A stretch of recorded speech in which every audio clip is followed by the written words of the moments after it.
living glam, living rock, living with Jonathan and Katy. Welcome Living. to Living with Jonathan and Katy. So we can never do this. I cannot wait for us to one day be able to be in person so that we can actually do an intro in unison. Because I know. Can with the Zoom. And even now, it's like, I don't know if you're living today. I'm kind of existing with Jonathan and Katy. It is, yeah. I don't know if we're not like living. Auntie. We are here. We were talking about that. We didn't know what to talk about, but I think we just want to talk about things we love, things we hate. Really original. Okay, you had a question to ask me. Oh, did you watch the new Disney Plus recording of Hamilton yet? Oh, yes. Oh my God. Okay. You expect me to ask that question. I did not. I'm totally so I thought you were not going to watch it because I thought you were thought it was very lame. Oh, I still have not watched it. Oh, okay. But I will watch it, and I have watched those clips that they've been playing on YouTube. I watched it with my stepmom and my mom and my stepdad. That is the whitest thing I've ever heard. Did you ever watch a musical? Oh, just wait. So mom has she doesn't know the whole soundtrack, but the first song she had YouTubed and learned the lyrics to. This has been for a long time. And she does just spontaneously rap it sometimes. And I always have to be like, Mom, you cannot. I'm sorry. It's Black Lives Matter. You can't do this to us. And she Wait. Are you aware of that SNL sketch with Cecily Strong and Lena Dunham, which sounds exactly like what your mom is doing? Which one is it? They form an older lady rap group and they actually get viral hits and they go on to this BET new young gun rapper show that introduces new rappers. And literally they're in flowy, those flowy older lady teacher garments, My mom's wardrobe.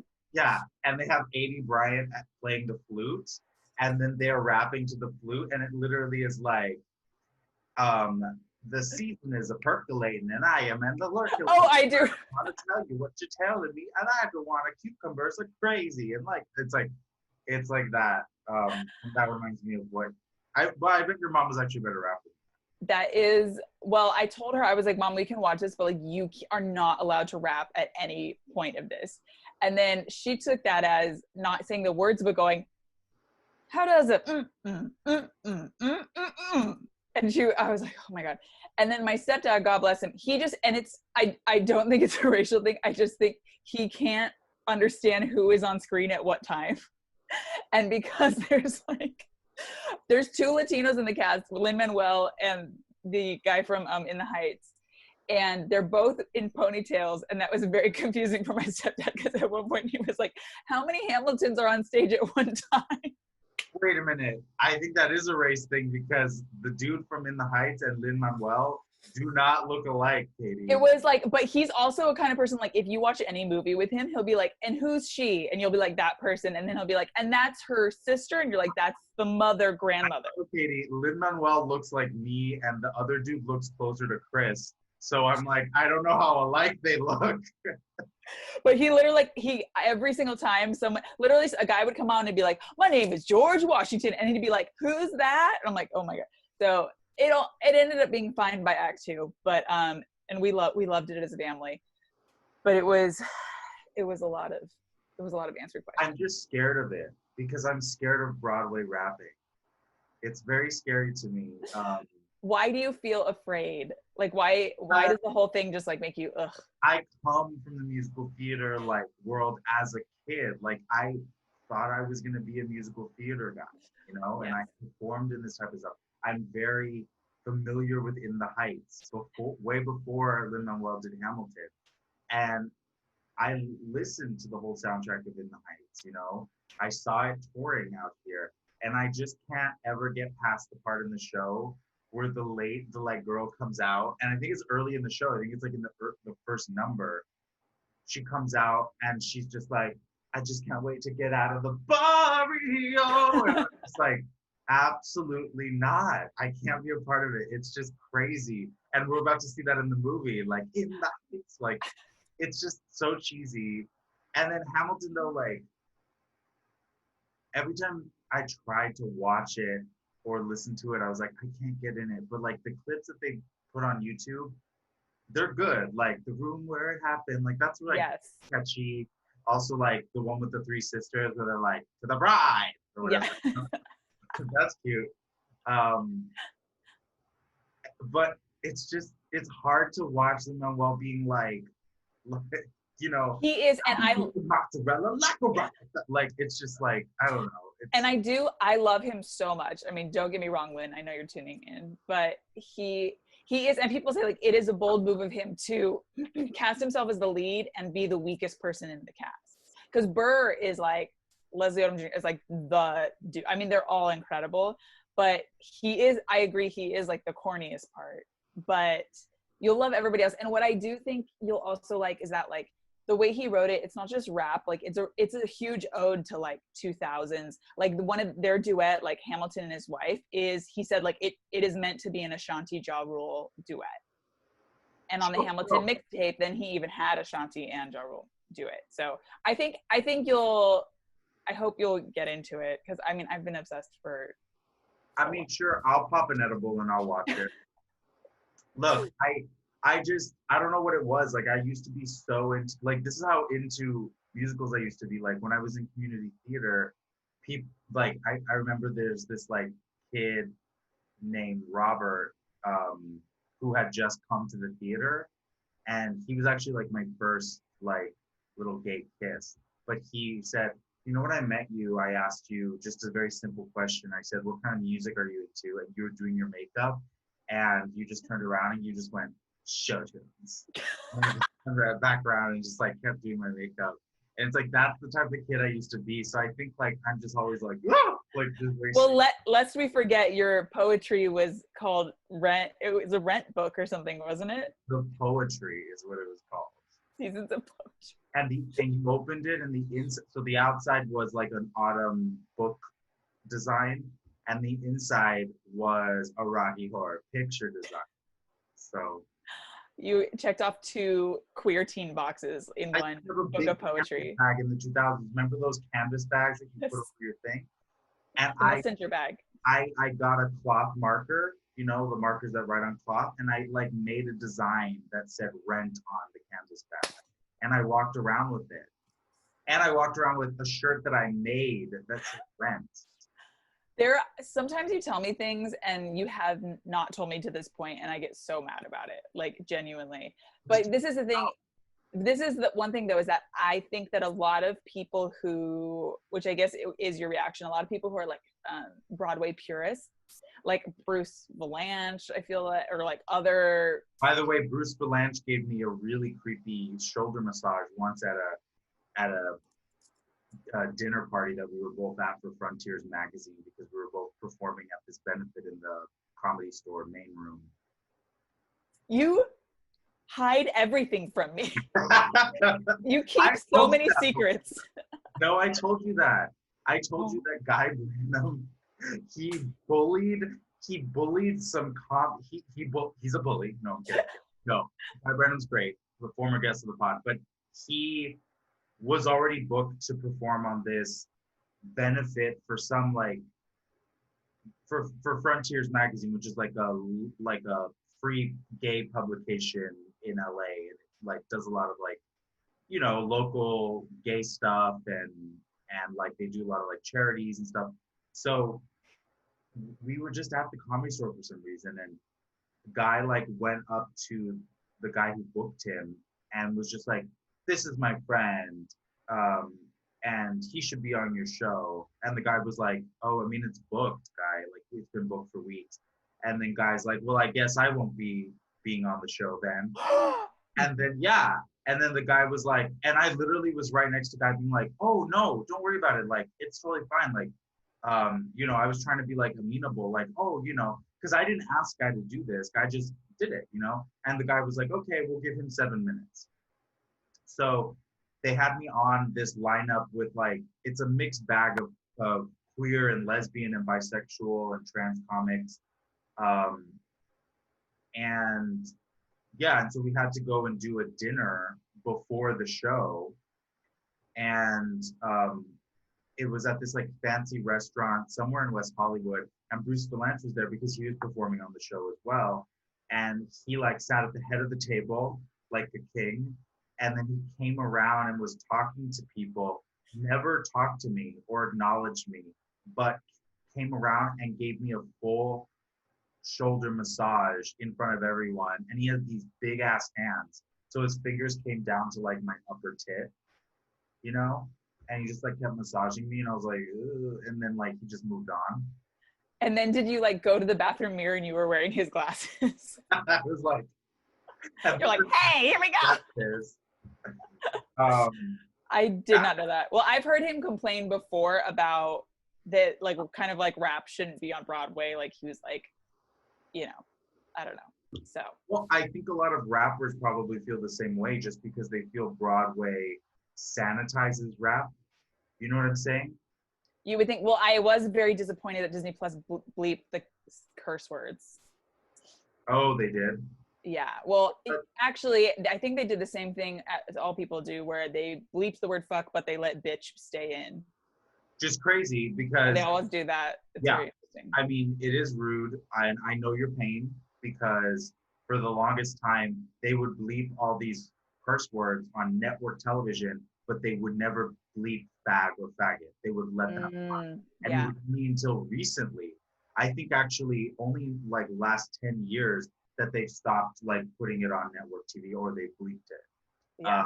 But I remember growing up watching sitcom after sitcom, whether it was Roseanne or Will and Grace or Fresh Prince or whatever, and there was some episode where someone said fag or fag, you know? It's interesting because I of course, like that is true. I'm trying to think of like references, but I would have gone over my head, or like, especially when we were like younger, you know what I mean? Like in 90s times, but yeah, people let it fly all the time. Yeah, it's interesting. I actually feel like it didn't used to be on. Like when I feel like opposite, we're like in that era when they could say that. I felt like they weren't allowed to say it, and then things got like cooler, and then they could, I don't know, but regardless. I don't remember hearing a lot of, oh no, that's not true. Because I do remember on Friends, they did say bitch a lot, but they always gave bitch to a female character. Oh, maybe that was like the standards rule or something. Yeah, because and actually there were times where Rachel, many times, would be like, horny bitch, or whatever. Like she actually had a line that said that, and it was like, oh, but I think they got around it because they made the female cast member say it, you know? Maybe. Although that said, I'm actually trying to think of if there's a song in Hamilton that uses the word bitch in that context. He's pretty feminist. I'm like, actually, I don't think they did, but there were some words that I was like, oh, they let them say that, but they didn't. Right. Well, I guess I'm a fucking idiot, but. Oh, you know, I don't want to say who any of these people are, but sorry, the glare's getting, okay. But have you been like keeping up on Twitter? Because people, they're bored and they're out of their minds. So Twitter's crazy. They're trying to cancel him for that, or trying to cancel him? Lin-Manuel. No, they're trying to cancel him for what? Oh, the weekend Hamilton came out, like there's all these people trying to cancel him. They're saying he's like a colonialist, a white passing colonialist who shouldn't be claimed by Puerto Ricans. It's not my argument. It's not my fight. Wait a minute. Let's unpack. No, it's not my fight. It's other people. They're like saying, it's my fight. It is yours. And to be honest, I'm not even kidding. There was a viral thread that happened, and I swear to God, I did scroll down to see if you'd responded, because I was like, I'm sure would have sure you would have seen it and that you would have joined in. No, the only reason I haven't is because I've been busy with other stuff just this week. But usually I am like on Twitter responding to shit. But wait a minute. They said he's a colonialist because why? Because Hamilton is a colonial story?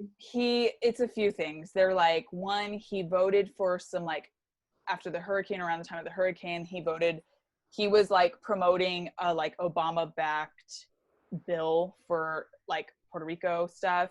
And that like wasn't as good as they thought, or like, I don't know. So politically, people were like pissed about that. Well, it's true. Obama was not great in terms of like his treatment of immigrants and stuff, although I don't know how that would relate to Puerto Ricans. It was like a financial situation in Puerto Rico. They were pissed that he came to Puerto Rico to do Hamilton, which I know that there's a lot of larger reasons why that would be. But in the thread, the girl said, and he came to this university to perform Hamilton when, during like the hurricane relief. She was like, and that displaced a lot of art students. And I was like, okay. How? Because he was going to use their auditorium. I was like, you guys, sometimes we're too bored. But honestly, I will speak no further because I will be canceled for this. No, somehow. You need to tell me what the argument is on both sides. You're not giving your opinion. It's basically, and his dad is a political like person, and they're like, basically they're like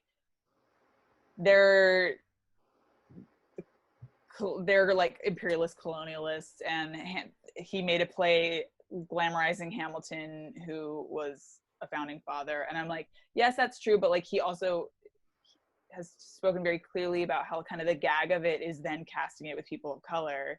Yeah, that's the point.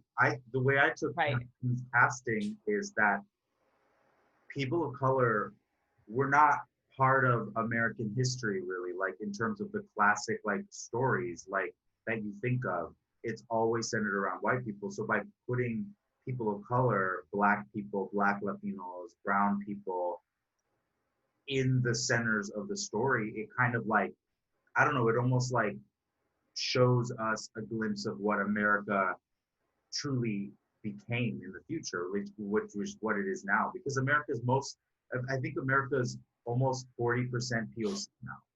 Yeah.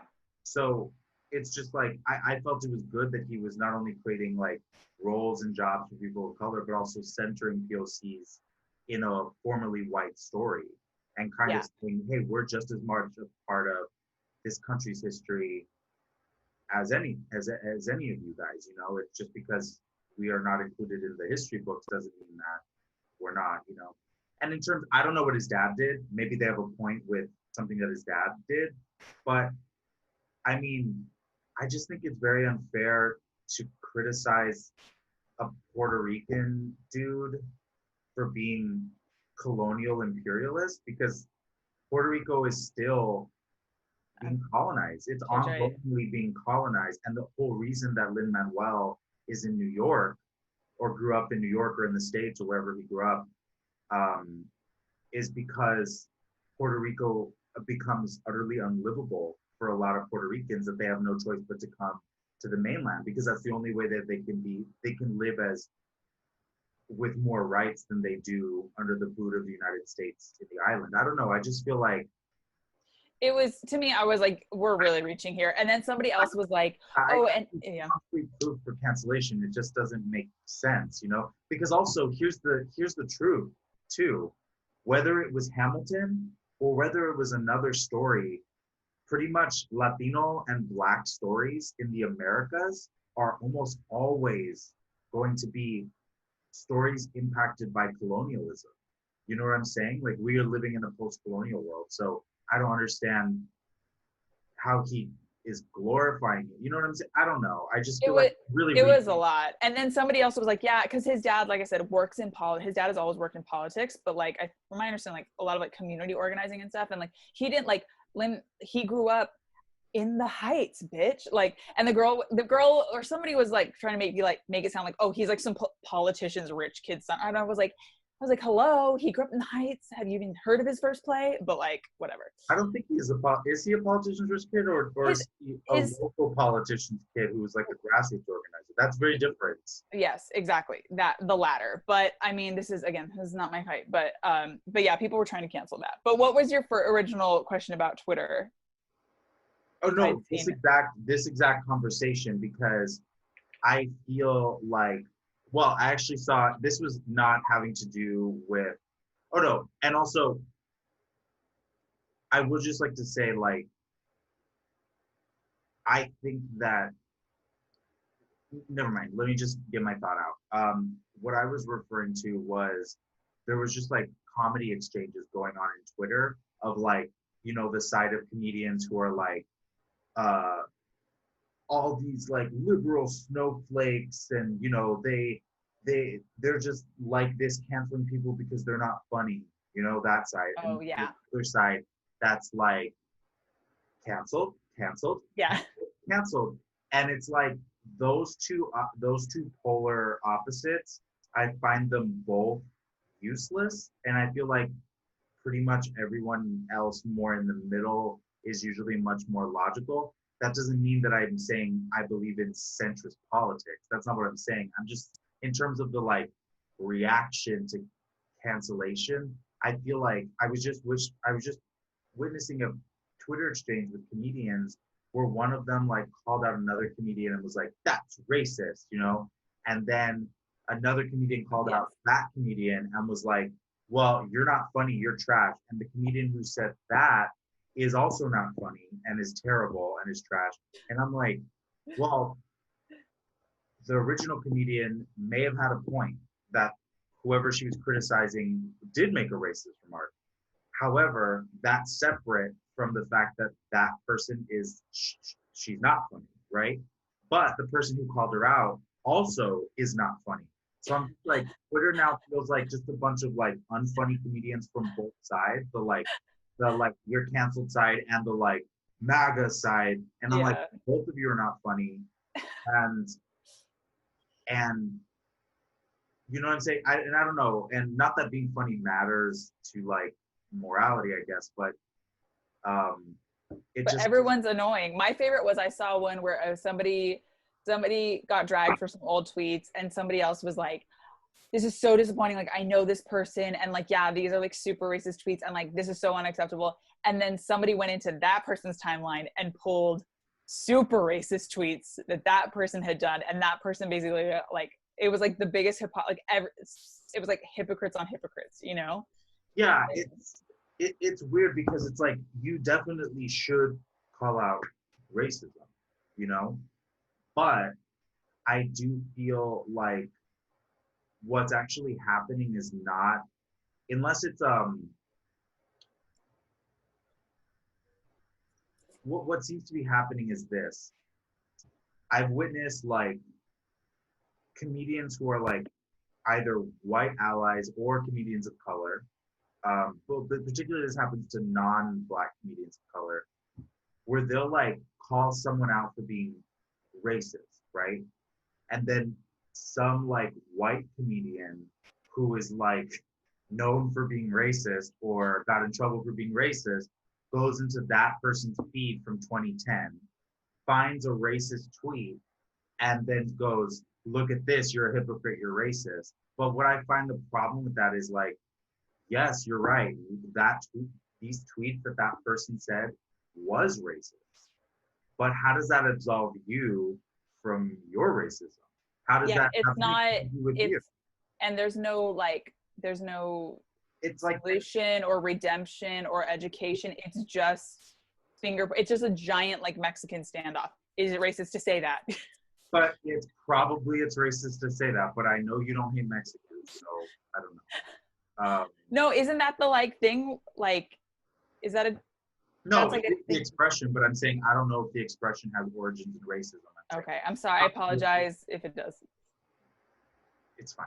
Anyways, I'm saying as a Mexican American, fine. I don't. Anyways, I don't have energy in my heart to get mad about stuff like that. And the stuff that I was hurt by, as I showed you, like I was hurt by something that a friend did, and I remember I texted you about it, and it's like, that's what you do. You just kind of tell that person, if they're your friend, you know, and then you kind of talk it out. But like, why would I call that out publicly? Because it's like, I know the intention of the people, like, so why would I try to do that? That would be so counterproductive. It would be so hyperbolic. I don't know. It's just like case by case. I feel like sometimes the people do deserve to be called out. Like, for instance, J.K. Rowling, like what she's saying about trans people. I'm like, everyone dragging J.K. Rowling should be dragging J.K. Rowling, because that's the type of people we should be fighting, because she has major power, major influence.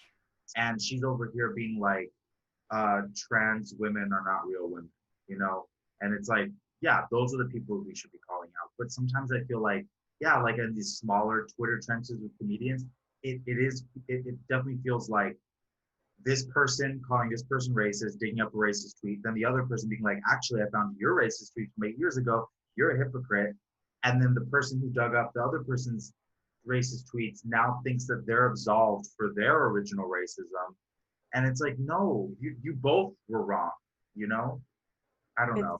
It's so exhausting. And I'm like, it's funny because part of me is like, guys, there are such bigger, and I don't mean like, don't call it racism. I'm just like, just this crazy call out petty drama. Like, I'm just like, guys, there's so much more important stuff going on. Like, this is, even in these like crazy times, I'm like, this is what you use your energy for. Like, it's so stupid. I'm like, fucking sign a petition, call a senator, like put this energy elsewhere. Like, you're so boring. Like, it's so fucking stupid and immature. I'm so shocked at how much immaturity there is. Like, I'd be humiliated if, I don't know, things very different than that. If I commented on a YouTube video of like a decor channel and then you like screen capped it, I'd be embarrassed. You know, if I was like, hey girl, I love your pattern mixing. Like, I would feel exposed. Yeah. But people are crazy. It's crazy because also simultaneously while people are digging up these dumb tweets that were supposed to be jokes, but they were bad racist jokes from 2010,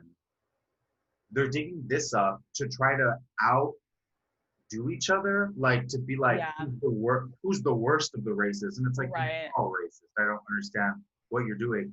While that's happening, there are actual videos of real racist things happening. Like that guy in Bloomington, Indiana, which is a town that I thought I loved, almost getting fucking lynched in the forest on his knees at a tree with the noose hanging and a bunch of white supremacists. Like, that's actually happening there, you know? There's actual accounts of Black women being like, this is actual like racism I experienced at work that adversely affected my career, you know? And these people aren't posting about that type of shit, you know? I don't know, sometimes it just feels performative, it feels useless. It's like, how is this, you could be posting about, if you want to talk about racism, why don't you actually look into it and post something useful, you know? That being said, I do have to say, you know what is annoying about comedians, especially male comedians, and mostly straight male comedians, both white and non-white, I do have to say, okay? There's this like macho-ness to comedy to where if you're not considered funny, you somehow, everything you have to say is invalid.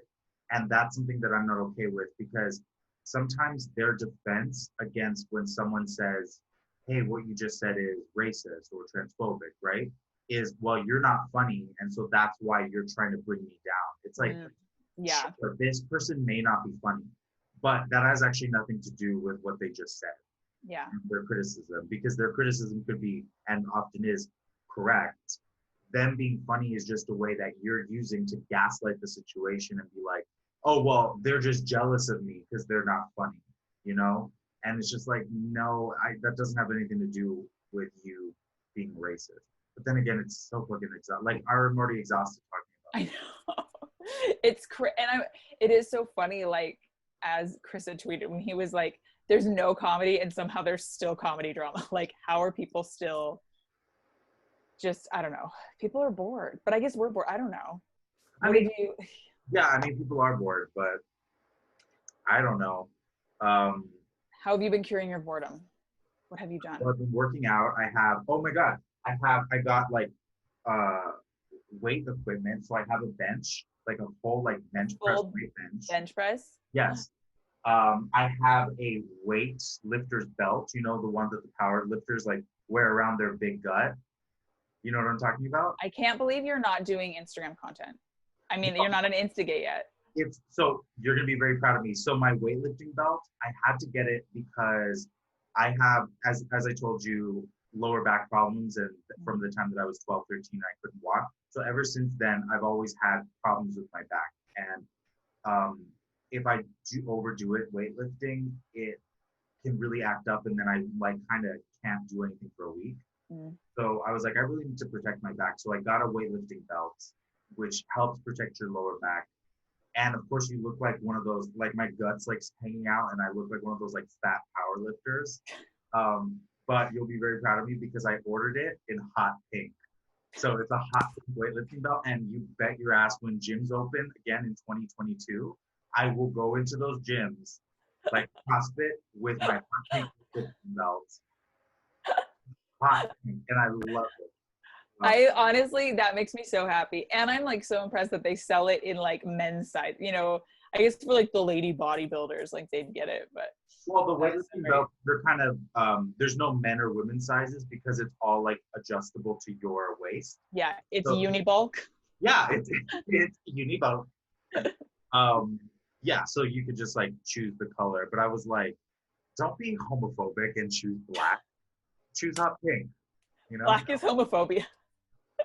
Well, choose black because you're afraid to choose pink is Yeah. is homophobic, and that's it. And it's always like inner homophobia, you know. Oh, but I would like to say something from the second to last episode we released. It was the one where I think we were talking about Andres Bordado, who was shot 5 times by the cops. The porn star.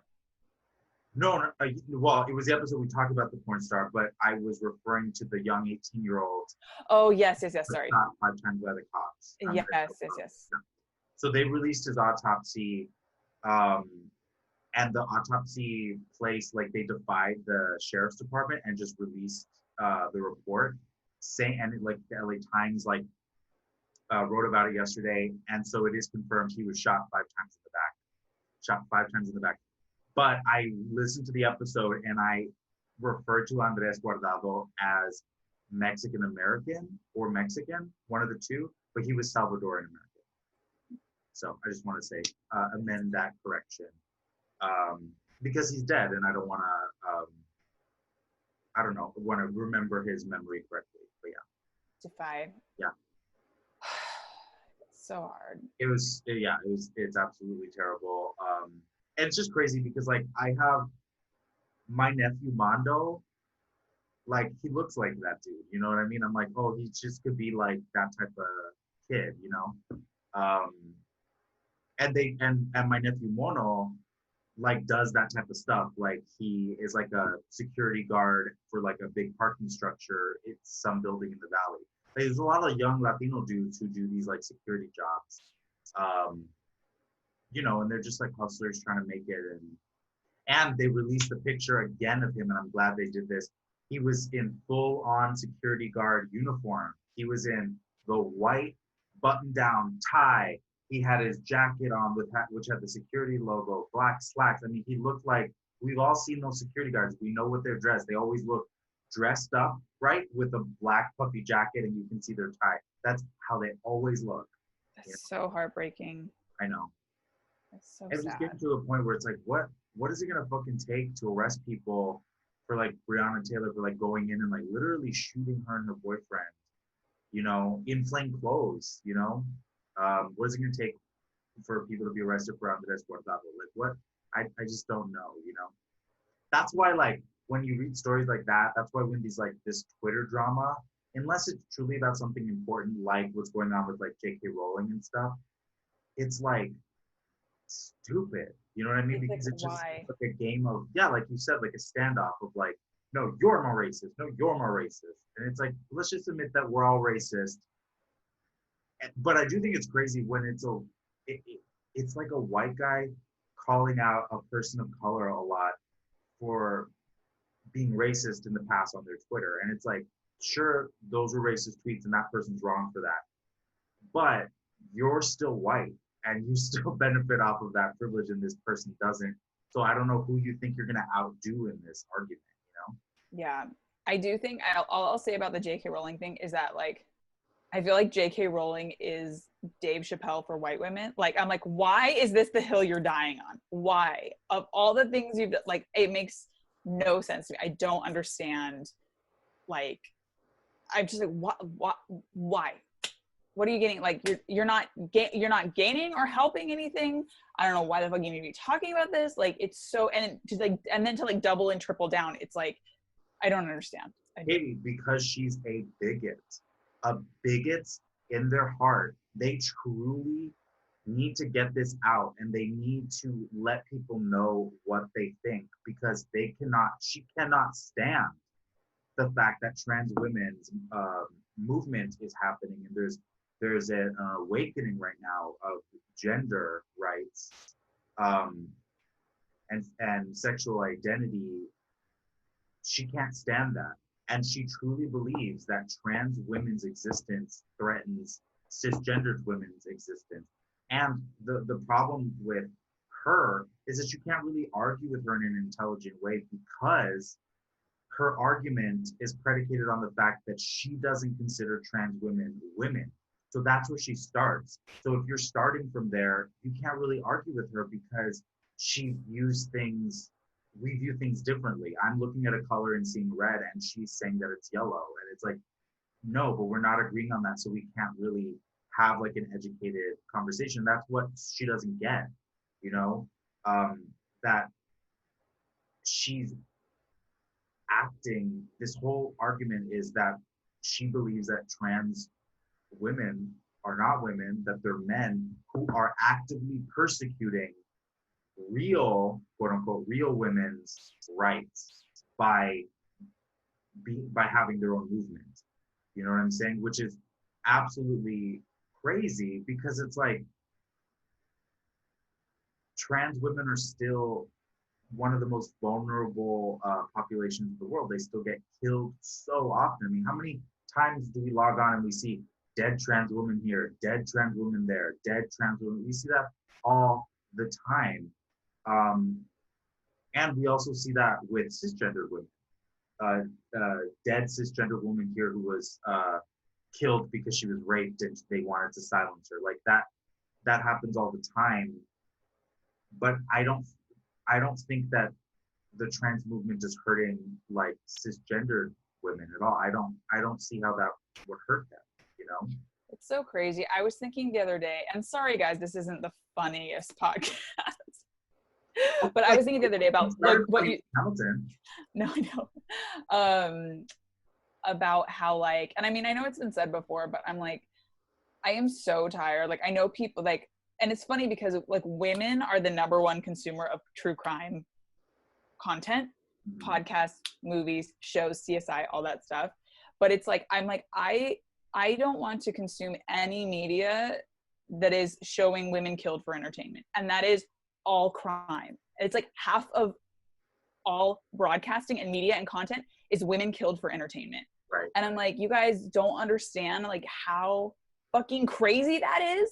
Like if there was like every fucking show was just about, you know, like it's so crazy. But it's even crazier because it just reinforces the narrative, and then women only consume it because we're like, well, we're gonna get killed, so we better keep like, it's just so like sick to me. But I know people, but I also just can't watch rated R movies because they upset me. But yeah, I was just like, because every time I'm like, what's a fun show, people are always like, oh, like slut rape whore murder show, and I'm like, oh my god, now that's a sketch. now that's Slut rape whore. It's on Showtime. It's Showtime, and then there's a spin-off, and that's Harlots and Whores.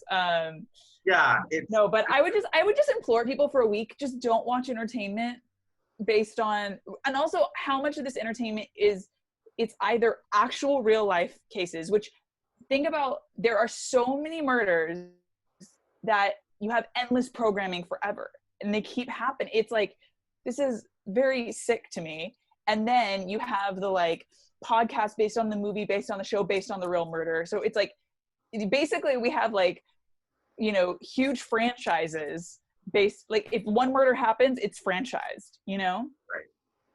So we should murder someone for the franchise. Look, all I have to say is to end the J.K. Rowling thing is, for the people who agree with J.K. Rowling, one of the biggest arguments that they use is like, it's women's reproductive and medical rights that are being threatened here because of trans women's involvement in the women's movement, right? And all I have to say is, both cisgendered women's medical rights and trans women's medical rights are both at stake, and they're both being persecuted and threatened and trying to be controlled. And it's done by the same faction.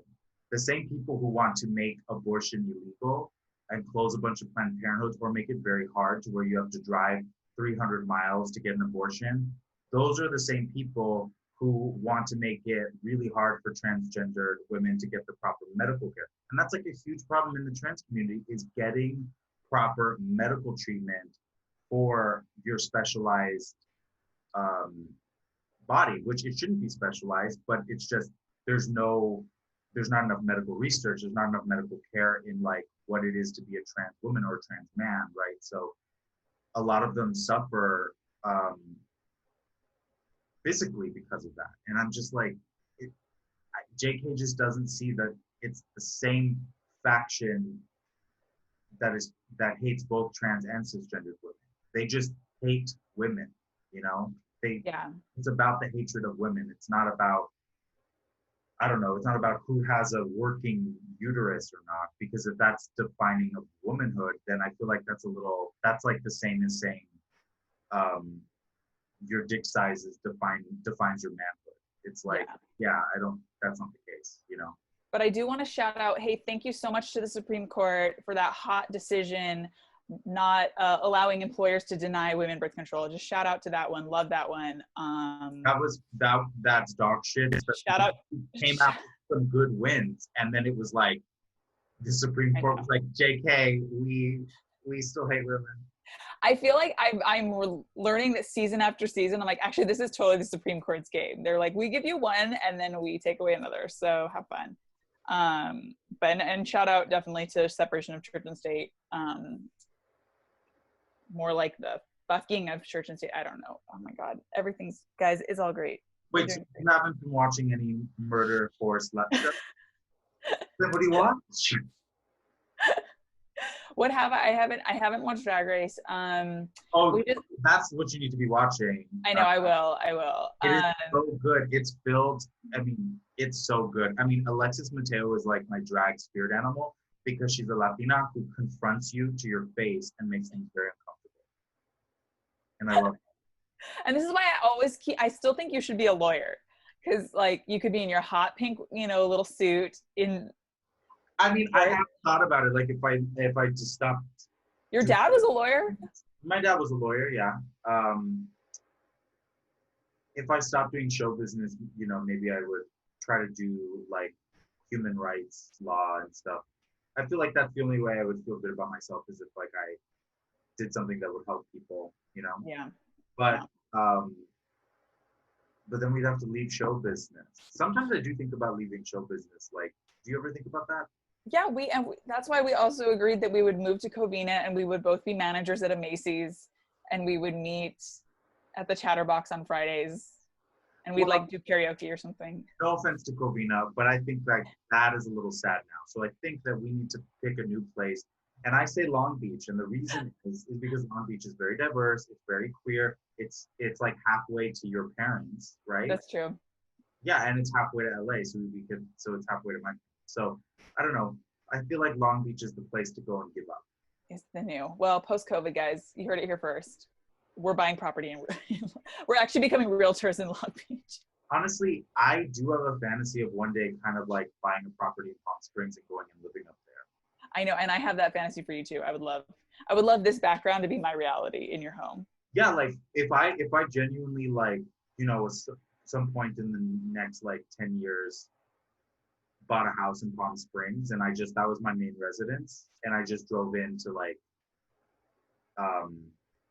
for show business reasons to LA, which I feel like is very doable, right? Yeah. Like if I needed to go to an audition or a meeting, I would just drive into LA.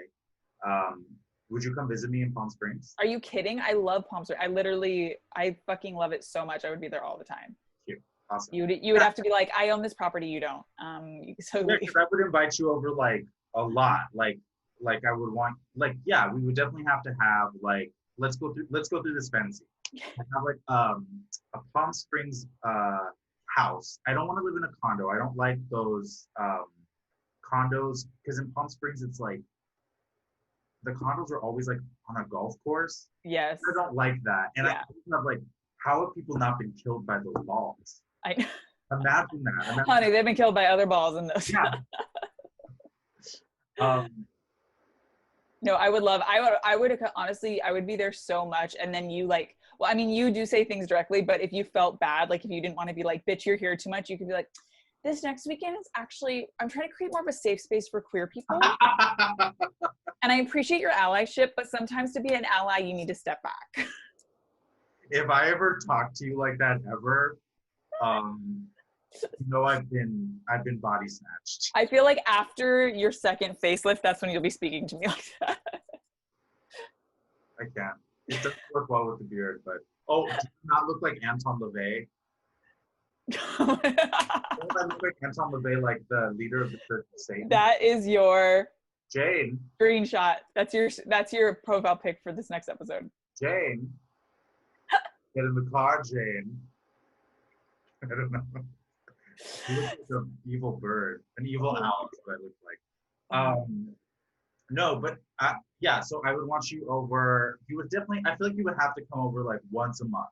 Yeah. Right.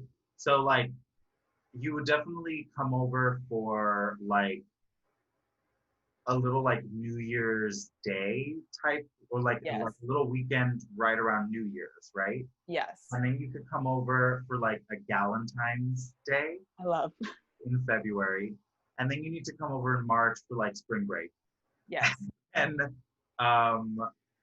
you can come over in April for a second spring break. Yeah, exactly. And then, East Coast and West Coast spring breaks. right. And then you need to come over in May because you won't be able to come over for the next few months because it'll be sweltering hot. It's true. So we have to skip June, July, August, right? But then you can come over back in September for what? Labor Day? Is that Labor Day in September? Yeah, Labor Day. Yeah. And then of course you have to have a spooky gay Palm Springs Halloween. A spooky Palm Springs does not have spooky. Yeah, just like a fun Halloween. I would have like an annual Halloween pool party or something, right? That would be very fun. Also, Yeah. October is Palm Springs Pride, so you could come over for Oh, that. that's it. Yeah. And then November to escape the Thanksgiving horrors, because Thanksgiving is my least favorite holiday and always has been. I've never connected to it. The food is bad. The food is bad. You know, and I didn't really grow up with like traditional Thanksgiving food. People would like bring ham and then tamales. You know what I'm saying? So whenever I would go to like other people's Thanksgiving and it was like turkey and all that stuff, I would just be Turkey. like, look, I just don't like that food, you know. And then you could come over for a Palm Springs Christmas.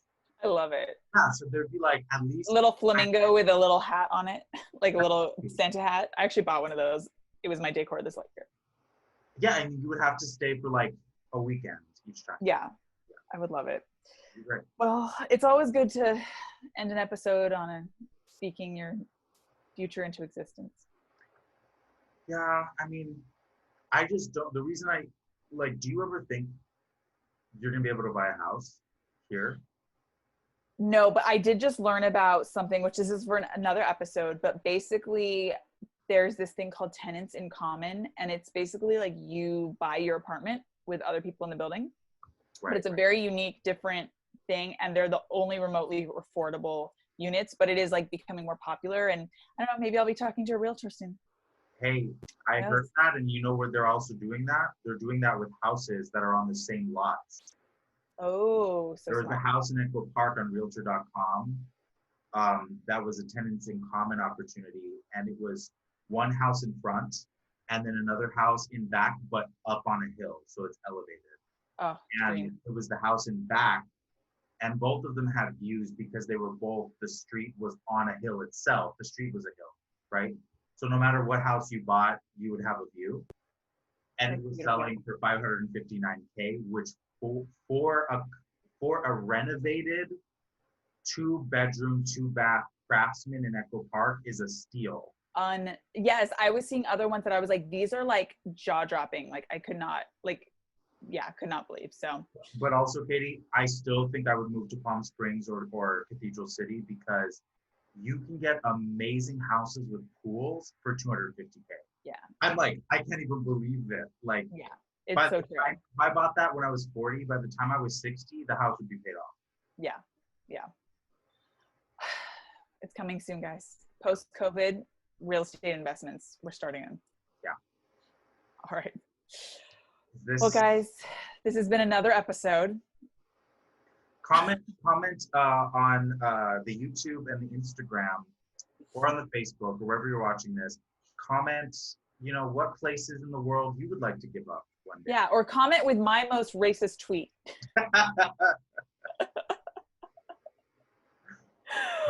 All right, guys, this was great. We love you. Be good. Bye. Bye.